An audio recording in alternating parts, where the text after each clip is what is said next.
فرمائش کر لیتے تھے۔ عمران خان کے بارے میں انہوں نے غلط اندازہ لگایا۔ وہ مرد آہن، وہ دیانتدار، ایماندار، دلیر اور غیرت مند ایسے ڈٹ کے کھڑا ہو گیا کہ تمام قوتوں کو اس نے ایکسپوز کیا، تمام شخصیات کو ایکسپوز کیا۔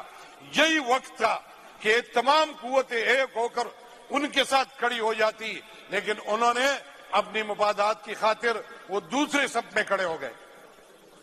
بقول شاعر، ناداں گر گئے سجدے میں جب وقت قیام آیا۔ یہی وہ وقت ہے اس نظام سے چھٹکارا حاصل کرنے کی، یہی وہ وقت ہے ان لوگوں سے چھٹکارا حاصل کرنے کی۔ لیکن کچھ لوگ اپنے مفادات کے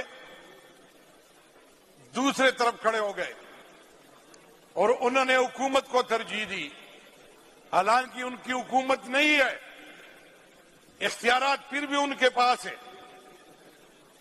لیکن یہ سوشل میڈیا کا دور ہے، اور جس طرح عمران خان ڈٹ کے کھڑا ہے سیسا پلائی دیوار کی طرح، تو اس نے تمام قوتوں کو ایکسپوز کیا، ایک ایک شخص کو ایکسپوز کیا انہوں نے۔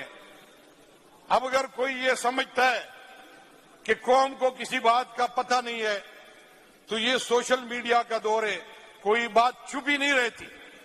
اگر D G I S P R آ کر کہہ دے کہ ہم نے مداخلت نہیں کی یا ہم سیاست میں مداخلت نہیں کرتے، تو یہ دنیا کا سب سے بڑا جھوٹ ہے۔ ایک ایک بچے کو پتہ ہے، نوجوانوں کو پتہ ہے، پوری قوم کو پتہ ہے، اور جو لوگ اقتدار میں ہیں ان کے پرانے آپ سٹیٹمنٹ دیکھ لیں کہ آج جو ان کا وزیر دفاع ہے اس کا سٹیٹمنٹ ہے کہ پہلے ہم نے امریکہ کے لیے ڈالروں کی عوض جنگیں لڑی۔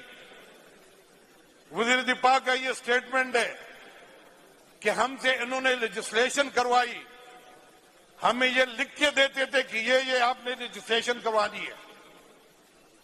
ججوں نے خط لکھے